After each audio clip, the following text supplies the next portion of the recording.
Welcome back to another video on our 22 WRX. Today we're going to be working on it in the garage. I do have it pushed out a bit. We did just get it cleaned up, but today we're going to be trimming the bumper for our front mount intercooler. Now I have been thinking about trimming this bottom section since we put the front mount on.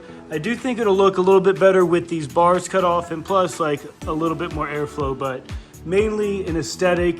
I think it'll look a little bit better with these bars cut out. But in case this is your first time watching or first time joining the channel, this is a 22 WRX. It's tuned by Mikey Body. Basically have all the goods on this. We have the ETS intake, ETS front mount intercooler, Turbo Smart, plumb backs, that's the full recirc blow-off valve, a P&L catted J-pipe that has a 3.5-inch merge collector coming out of the turbo into the cat, and then 3 inches all the way back. And then we do have an NVIDIA catback exhaust. And then just for like other mods, we do have a fluid damper and a Perrin lightweight water pump pulley on there as well. That's pretty much all the power mods we have on here. Of course, we have a bunch of aesthetics. We got some Fortunato coilovers, Perrin strut brace, some Kansai wheels, airflow dynamic front lip. So we're gonna have more parts coming for the aesthetic wise, but as far as power goes, we're going to be chilling around this until like maybe a flex fuel kit comes out, maybe a nice set of headers or a turbo upgrade. Then we can start adding some more parts to the engine. But right now with the Mikey Body tune, she rips. But enough talking. Let me get you guys set up and let me get this roughly cut out. I'm just going to snip everything. And then obviously we'll file it up and make it look real good at the end. But let me get you guys set up and let's just get the main part cut out.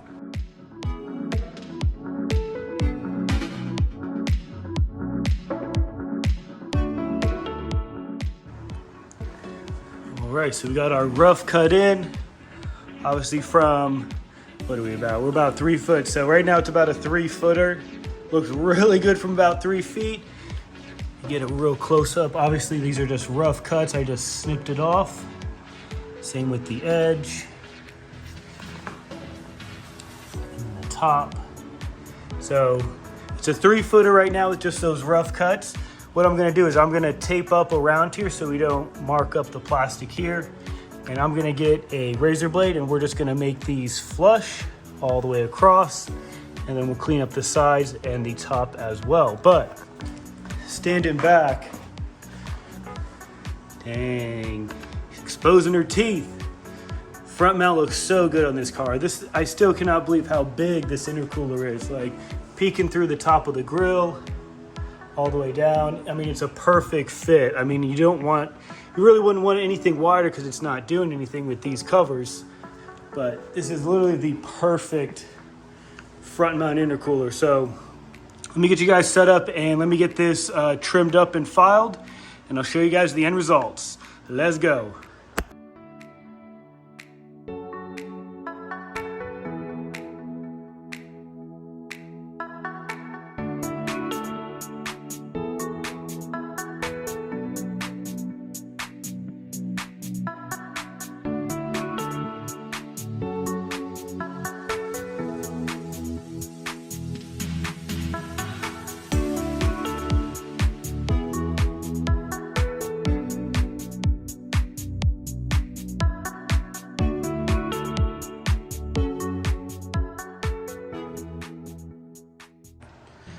All right, we're pulled into the garage. We did skip a little bit.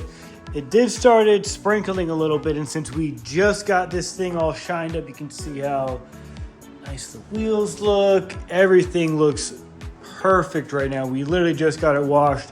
Started sprinkling. We had like a 30% chance of rain. There's no rain tomorrow, the next couple of days, so wanted to get it washed up. But yeah, just a little bit of rain, so I pulled it in, closed the door. But here we go. Here is our final product. I mean, literally almost looks OEM. You can see just a couple little marks of where it used to be. See a couple right there. So I did touch up some of the spots with the heat gun just to like smooth out any of the plastic or any of the, if I made like a little cut by accident. When you do heat it up, you can just, once it's like kind of hot and like like a little tacky. You just kind of rub your finger on it and it just kind of like makes everything smooth again. But I did that to the top and bottom. The top I didn't really care about getting super flush, but I did get that cut pretty good. Because like literally from standing anywhere or like even looking at it, like you can only see mainly this bottom area. So mainly I concentrate on this bottom area to make this as perfect as I can. And then these sides, I did just take a straight file and I did file these down on both sides to make them, I mean, basically OEM and perfect. So you can see here on the close-up of where they used to be. But I mean, overall, this thing looks great. I do think this is a major improvement in the aesthetics, and I do love showing off the monster ETS front mount. That's all I got for you guys on this one. If you want to see more content about a 2022 WRX, be sure to like, comment, and subscribe. We got more to come. Till next time, see ya.